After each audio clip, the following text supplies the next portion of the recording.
Well, I found this area needed policing, and also it was a new program that was introduced down here, and that it was a tremendous opportunity and a career also. So on top of having it needing policing, and it was also an opportunity for myself to help my people and also to help the police.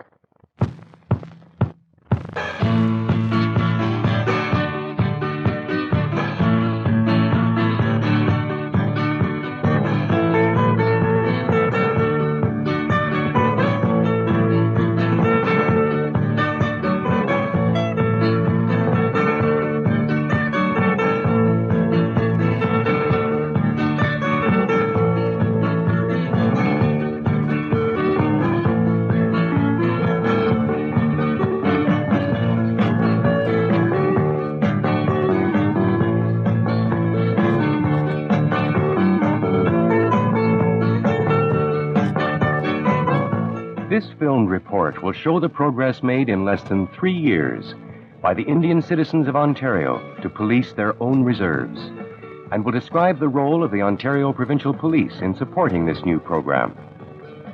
To achieve it involved teamwork and joint funding by the Canadian federal and Ontario governments, and long-term planning. Their joint efforts have established a province-wide program that envisages 100 well-trained and fully equipped special constables, assisted by the resources of the OPP Indian Policing Services Branch.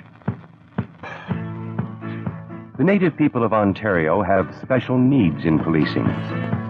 Though few in number, there are about 58,000 Indians in the province, they are proudly conscious of having a distinct culture. Yet within their collective heritage as native people, they are also distinct from each other as members of 102 Indian bands. Each band has its own traditions of tribal history and speaks different languages: Cree, Chippewa, Ojibwe, Iroquois. Amongst their 8 million fellow Ontarians, many Indians prefer to lead separate lives, apart from the mainstream of society. They reside on native reserves across the province, with little contact with the outside world. One of the greatest challenges to providing Indian policing services across the province is the huge distance involved. Ontario is 1,000 miles wide and 1,000 miles from north to south. A journey from OPP headquarters in Toronto to Fort Severn, Ontario's northernmost settlement, is 1,100 air miles, the same distance as flying to Tampa, Florida. There are bands as far apart as Hudson's Bay and Lake Erie, with reserves all across southern and central Ontario, and spread along the borders with Michigan, Quebec, New York, Minnesota, and Manitoba.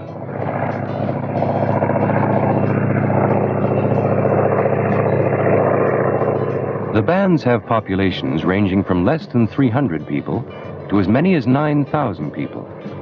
Some bands are close to large cities, but many are in isolated northern areas, far from city amenities and policing services.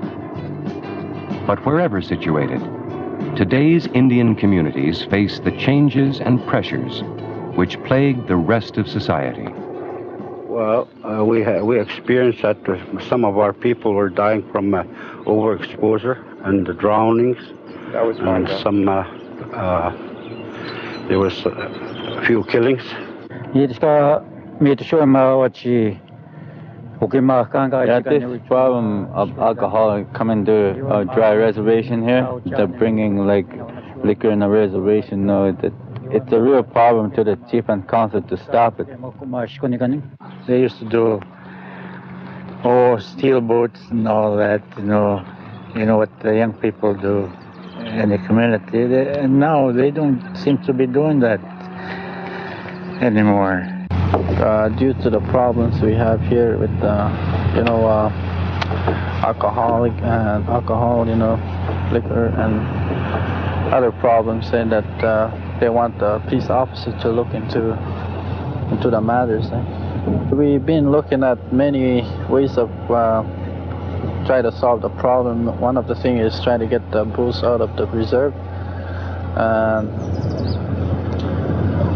maybe there's other other possibilities, in order to solve that problem, drinking. Like Chief has said, it is a very hard working to get booze out of our community.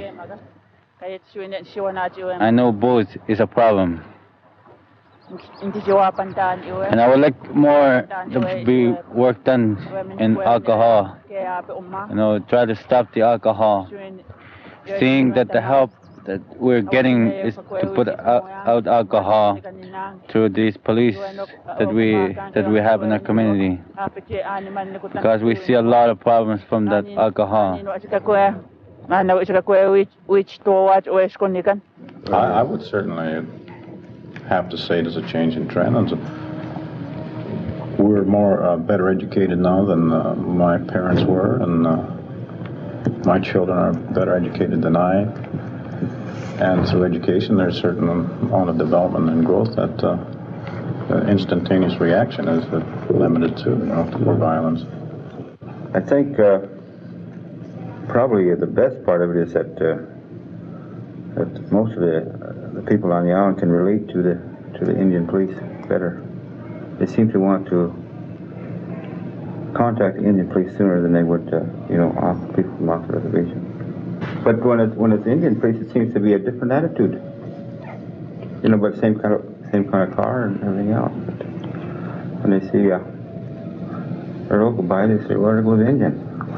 Everybody knows it. Yeah. I suppose it's also a fact too that the outsider is more or less viewed as an interloper.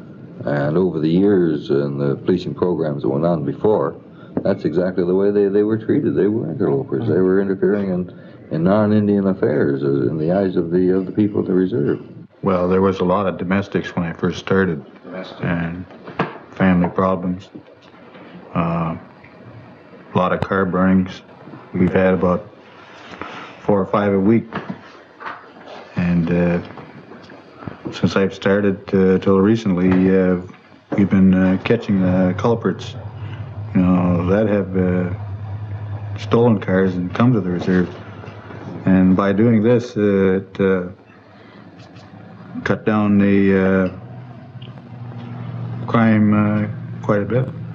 At the present time, we don't have a lot of problems, but we used to have lots in way back 1971, 72.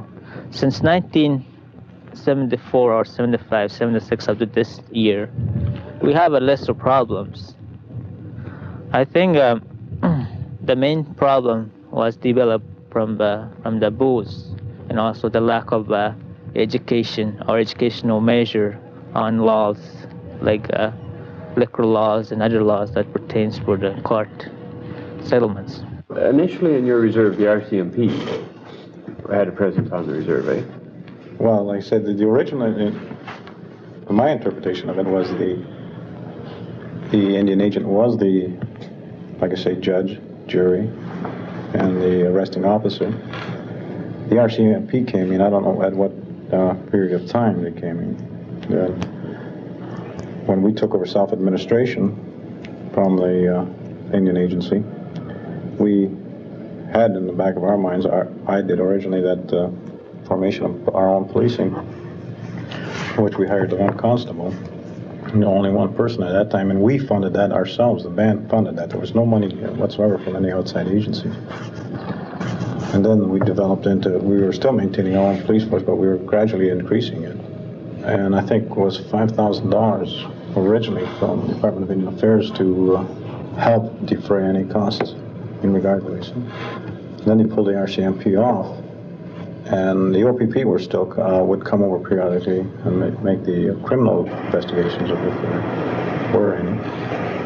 So now that with the Indian policing program that we've got going on, we're truly developing, my estimation, a police force, a viable police force on the reserve.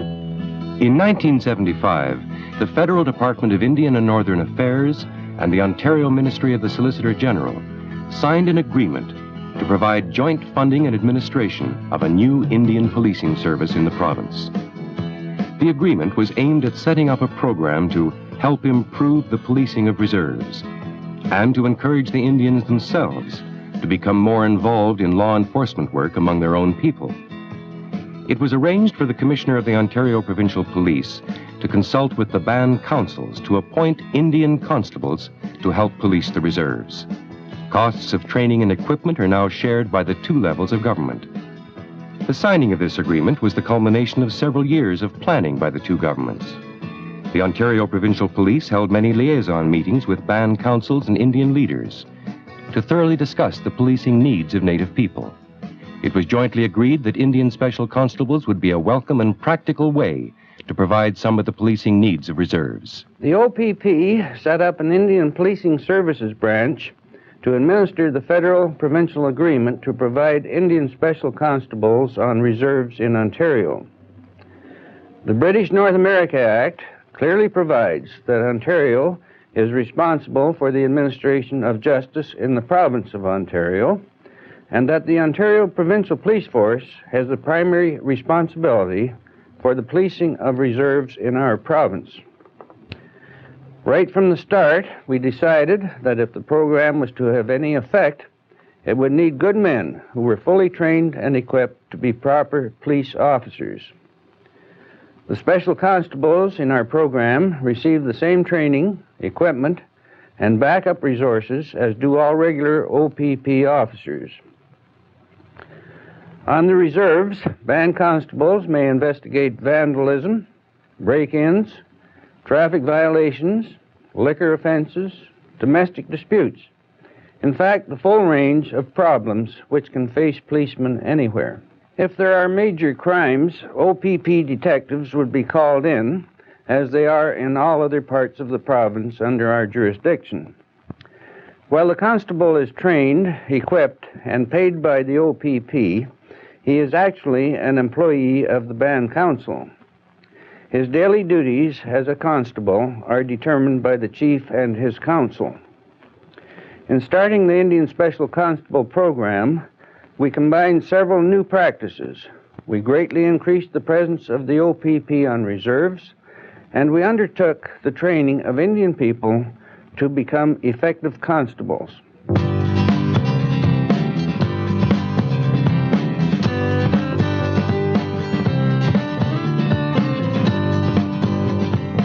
The OPP supplies band constables with whatever types of new transportation equipment they require: police cars, boats, and snowmobiles. When these vehicles are turned over to the band, each is specially painted to identify the particular band police force they belong to.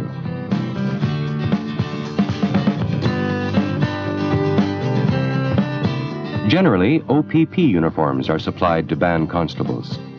The bands are encouraged to wear the standard blue police uniforms, but place their own distinctive shoulder flashes on them. The bands design their own unique flashes to reflect the character of the reserve's life. Each design is submitted to the Indian Policing Services branch, who have the flashes produced and supplied in quantity to the band. Well, if you set the two programs side by side now, you'd never know they were a policing program. 22 years ago, they used to give you around about $40 a month, throw you a rusty pair of handcuffs, an old key, and a worn-out badge, and say, here, you're the police of this area, you go ahead and do your work. Well, they never give you no training. You had to go ahead and work under two different police forces. If it was a criminal occurrence, then you called the OPP. If it wasn't, if it was another occurrence like drinking or likes of this, then you'd have to call on and bring the mounted police in. So if anything happened before you could get a police around to help you, but you'd be lucky to get one within 2 hours, you know. And you had no, the only equipment you had, I guess, was just the badge, the handcuffs, and the billy, if they were lucky to have one laying around. Like, when you had your original man there, what did he have by way of equipment, or you just... He had a 38 in his billy and his nightclub. And, no radio. And shoes. No radio. Yeah, I had a good pair of shoes. But, oh, that's been tremendous increase in... What have you got in the way of equipment now? Well, we've got the squad car, what they call a Jimmy wagon, and the boat, which is radio equipped, and both cars are radio equipped. You got excellent, in my estimation, excellent office facilities.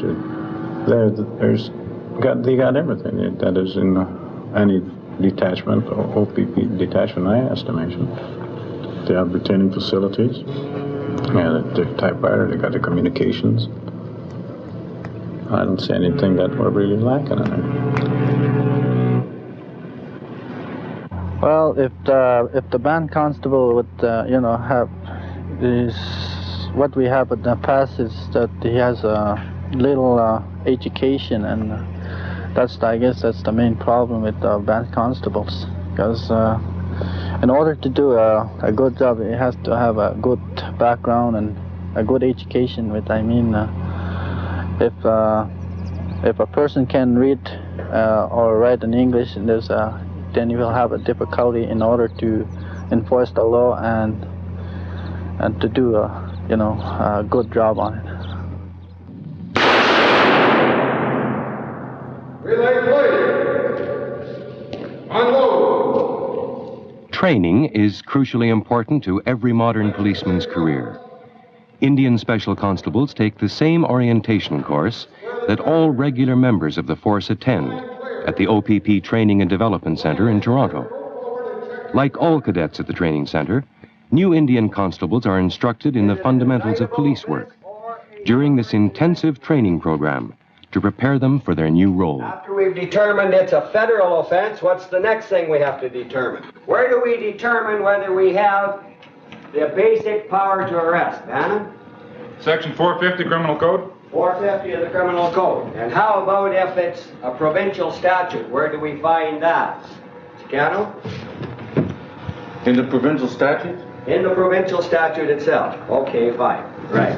The muzzle. This is the front sight. You come back, and that is the top strap. Top strap. One word. Come on back, and this is the hammer.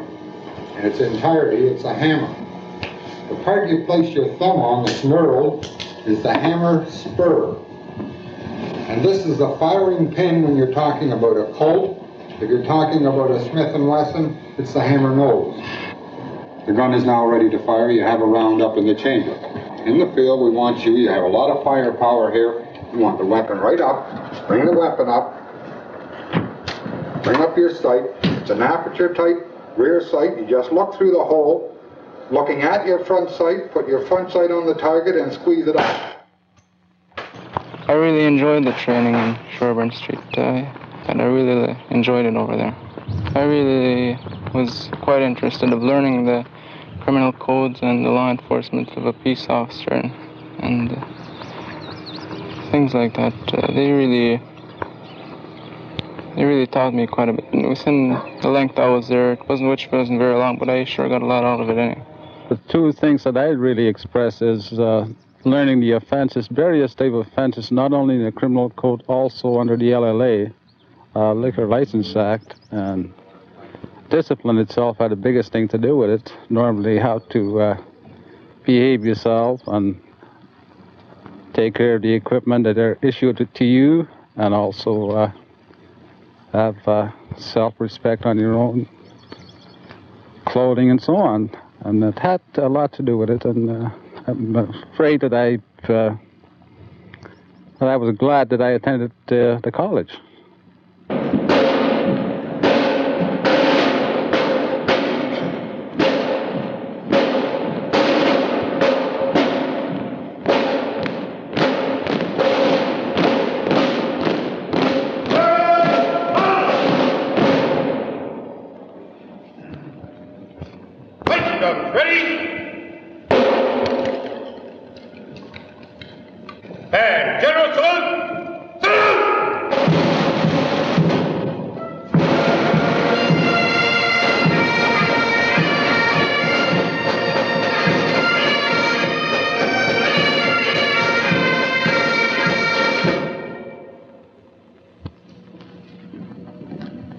A lot of the credit for what is happening here today and the information that they will take back to their respective postings with them goes to the credit of the very carefully selected members of our force who are the instructors at the OPP Training and Development Center. As mentioned by Staff Superintendent McPherson, there are 26 Ontario Provincial Police Constables here today, and they will be augmenting our force of 4,080. Also in this group are 8 Native Constables. The Special Native Constables will join 52 of their brethren in assisting the OPP in policing Native areas. I applaud these men for accepting the challenge to serve their own people in particular and the province in general.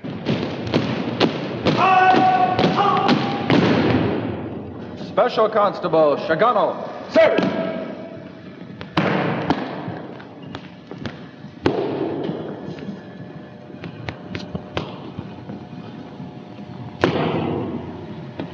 Thank you. Yes, sir.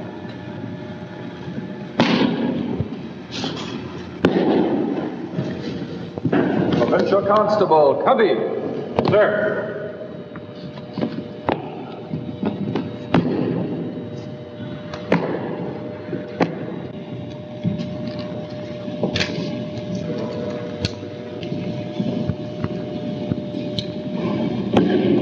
Special Constable Eshka Cogan.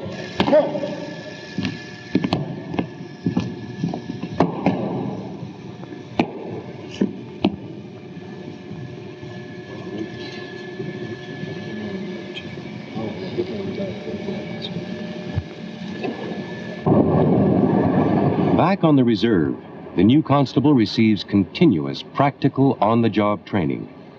Special constables are frequently accompanied by regular OPP constables, who act as coach officers. This coaching system enables new special constables to learn to respond to a variety of situations at first hand. Through facing these situations and discussing them with their coach officer, the Indian constable learns how to respond, how to deal with people in need or in conflict with the law. 5430 Barry Sound, you're 29 on Hearst, 1060, 1446, XTB 61 clear. We got to keep a better eye on these tractor trailers. They're really closing in. They're following too close in this area. We've had a big problem there. 156, Barry Sound. Go ahead, Prairie Sound, 12156. 12156 Perry Sound, to proceed to a 1050 PD, 1 vehicle. 2 miles north of the junction of 69 Highway and 559 Highway. 10-4. 10-4, Barry Sound, 12156, 10-8 to the MVA.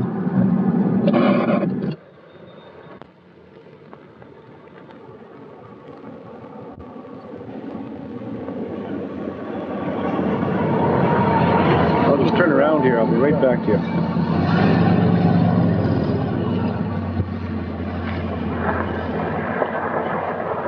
Vince, even though it's obvious there's only one person at this scene of this accident, and he's probably the driver of that car, the first thing you should ask him is, are you the driver of this car, or who was driving this car? And this will be very valuable to you in court when you appear there.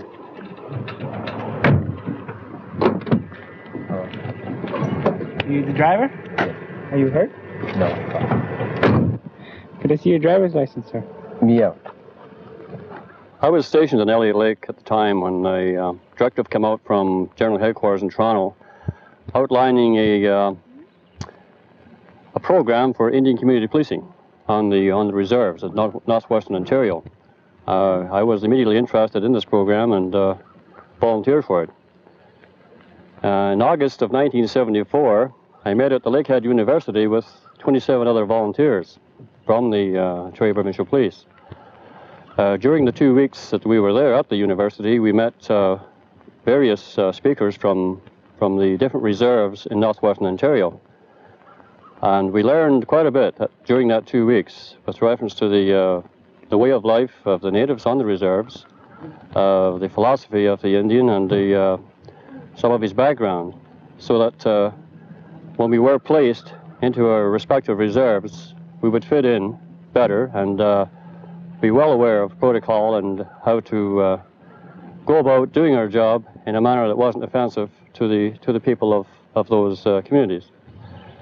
Number 17 district in northwestern Ontario is the district where this program has or was originated. And we have reserves such as Grassy Narrows, Islington, Shoal Lake, where I am, and the Northwest Fly-In Patrol, where we have approximately 16 OPP officers involved. I know that going out of here, I've been very much enriched with reference to the living itself and getting to know people better, a better understanding of everyone, and the native people themselves have taught me something about living, about humanity and feeling and this type of thing. We're providing basically the same support service we would to any municipal department. If a big major problem occurred in Wallaceburg, certainly we'll send our people in to help out. And the same with any of the other communities. Even if Sarnia had a problem where they needed more people, naturally we'd supply it. And we're getting the basically the same assistance, giving the same assistance to the Walpole Island Force. For example, just recently there was a shooting incident and they needed help. We responded with all the people we had available, but the investigation was carried out by the Walpole Island people, and their personnel looked after everything, did the investigation, saw that the person responsible went to court, and it was handled entirely by them, but we supported them as backup people.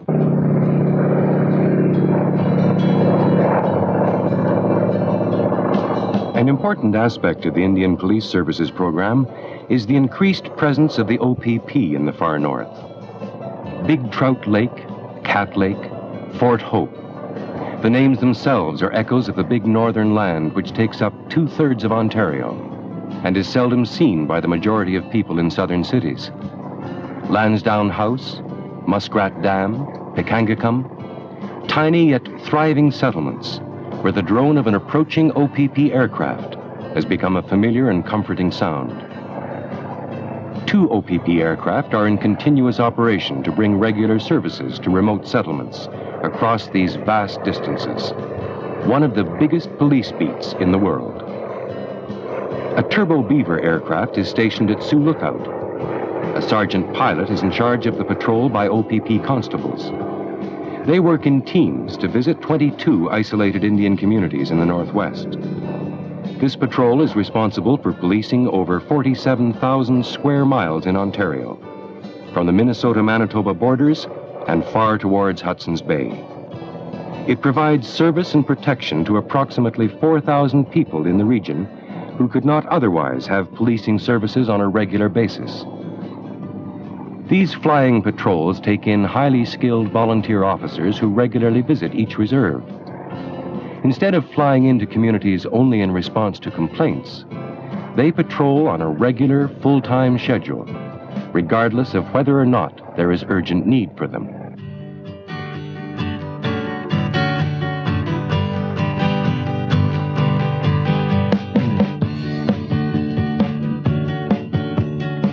A similar fly-in operation serves the northeast sector of the province. An Otter aircraft stationed in South Porcupine flies a regular patrol up the coasts of James Bay and Hudson's Bay to visit the Indian communities of Fort Albany, Kashechewan, Attawapskat, Winisk, and Fort Severn. Before the program began, the remote reserves could not always get adequate policing they needed from the province. This was partly because police help was so far away from many reserves. But a greater barrier was because policemen were relative strangers, seen only infrequently while enforcing white man's law on the Indian population.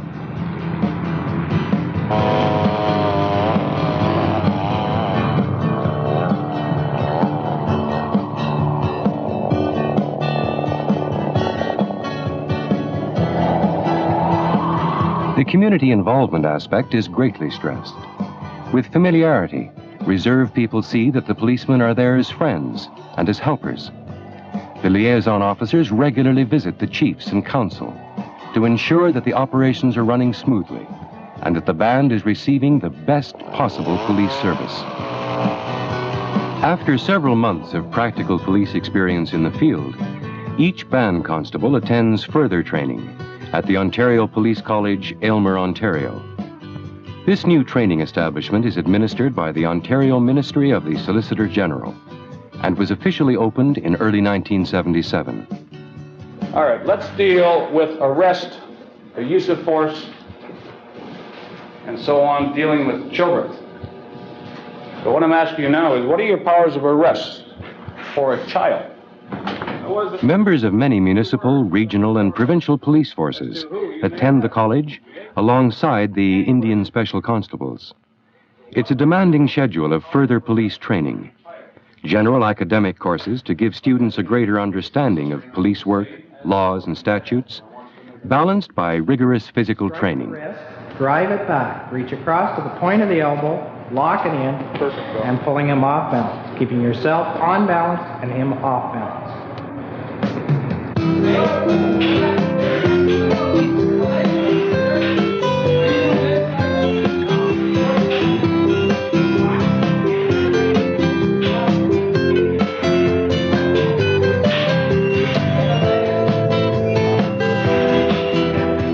I want you guys to remember, it's just like the whip kick. You work from your knee to your toe, while the arms, you work from your elbow to your hand, elbow to your hand.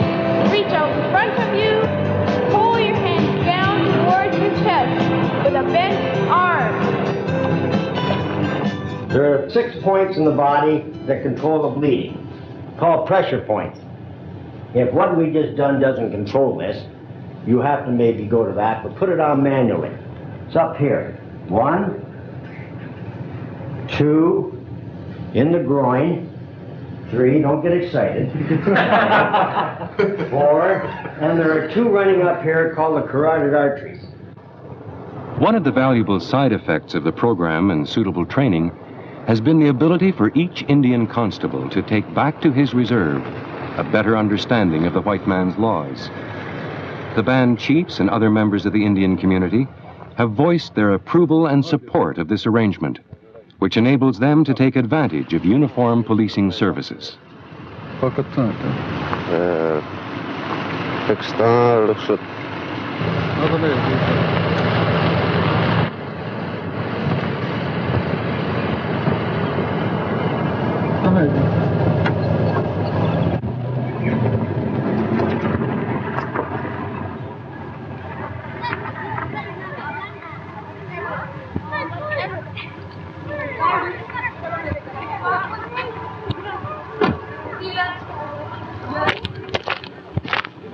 Where's your driver's license and registration? What am I supposed to have done, officer? You're supposed to stop at the stop sign. I didn't see any stop sign back there. Where's that? On the hill. Yeah.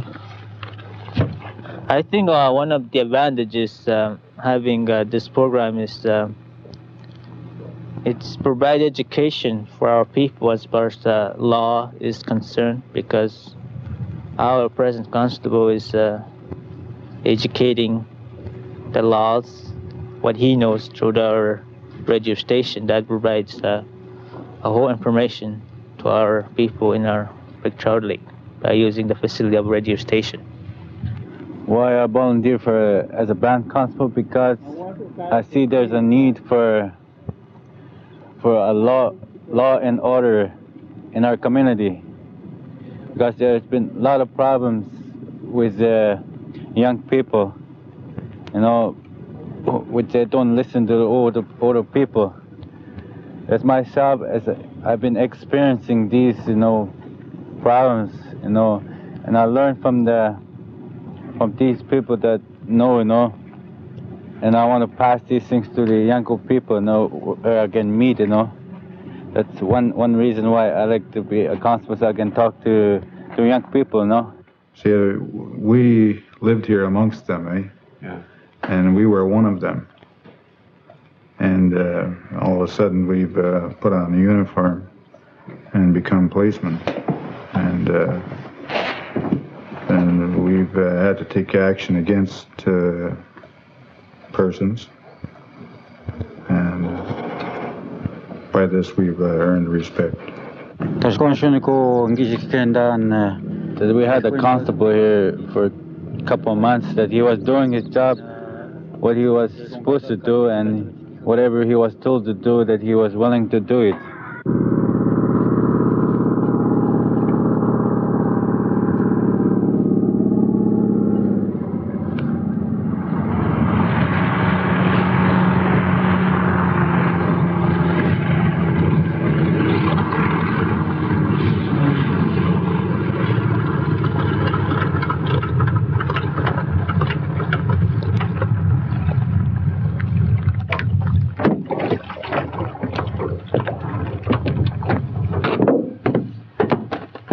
Okay, Bill.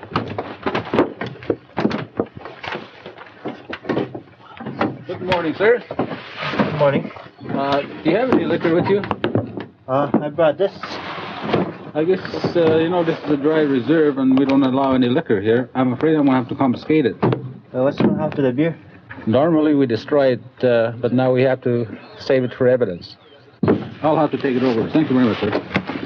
It's helping quite a bit. Ever since we had our constables, the police here, everything is changing. That there's not so much trouble, all that, and we see that there's less trouble ever since they've been on here, and the special constables are doing their job, I think, and I hope it will continue that way.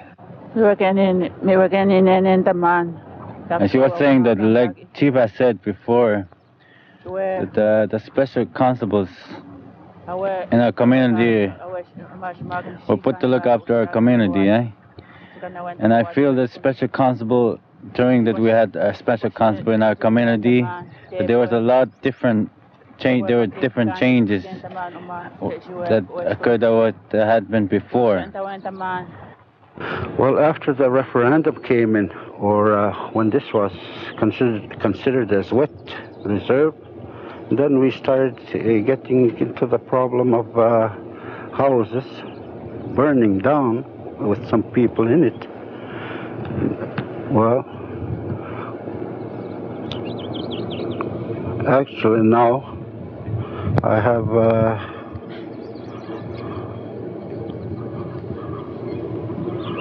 haven't seen any of this ever since these OPP has moved in. I was always interested in law enforcement, and I figured I had a good chance in contributing something to my people. Being a special constable, as long as I've been on so far, I felt I'm starting to contribute something for the people in it. And I realize that even the older guys are looking up at me and starting to realize that there is a future up ahead, and they're starting to settle down now. Like in the reserve, there's a lot of drinking going on, and they figure that all they got is the government grants to look after them. And if you start looking around for a job such as a special constable, I think they're quite interested. They look around and they see like, young guys like my age, and they're still living in government grants and so forth, and I appreciate their thoughts, and I try to help them a lot. And like if they have been drinking, I know they've been drinking a little too much, I take them home, give them a warning, and they start to respect me after that. By initiating the training of Indian constables, we have created a lifetime career for many young Indians in law enforcement. As they gain experience, they undertake more responsibility and are able to help relieve the traditional responsibility of regular OPP officers in policing the reserves. I'm glad to say that our original views on this program have been reinforced by the very positive response of the Indian community. Our native people deserve no less than the highest possible quality of policing. We intend to continue to provide it.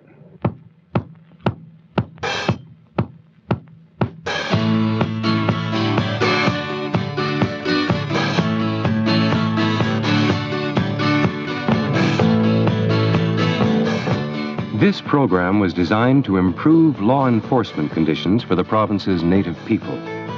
In striving for this, Indian leaders and police authorities have been able to meet many of the original goals set by the Federal-Provincial Agreement in 1975.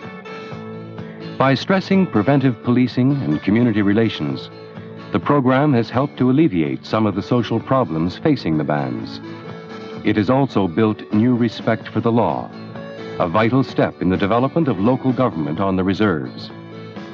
Perhaps most important of all, it has fostered greater understanding between the Indians and the Ontario Provincial Police in working together to help Ontario's native people. So I think the program is really progressing. As you can see now, there's a cruiser sitting there, and we've got 2 well-trained police officers. I don't think we've got a much better policing system than we have right now. We've got a good liaison officer, and we've got a good man up in Toronto there, and I think we're going to make this here work. At least we're going to try.